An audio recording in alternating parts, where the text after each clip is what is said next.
Le Premier ministre Jean-Emmanuel Ouédraogo l'avait annoncé. En 2025, fini les dépenses à faible impact socio-économique. Les députés sont allés dans le même sens que lui dans l'arbitrage budgétaire 2025.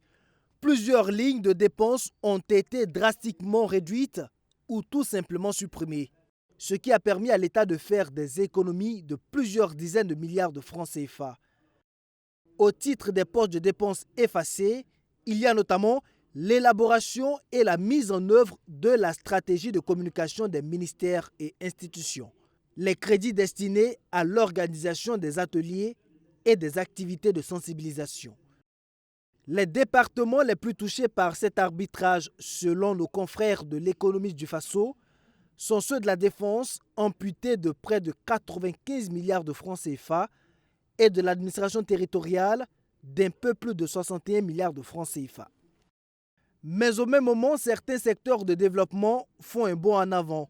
C'est le cas du ministère des Infrastructures qui voit son budget augmenter d'un peu plus de 44 milliards de francs CFA par rapport à 2024. Dans la même dynamique, les secteurs sociaux tels que l'éducation et la santé sont inscrits en priorité, absorbant un peu plus de 40% des allocations budgétaires de 2025.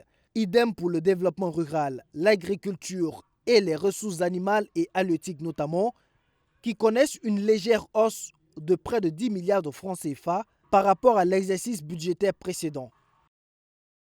La rationalisation des charges de fonctionnement des ministères et institutions vise à dégager davantage des espaces budgétaires afin de financer les investissements structurants au profit des populations.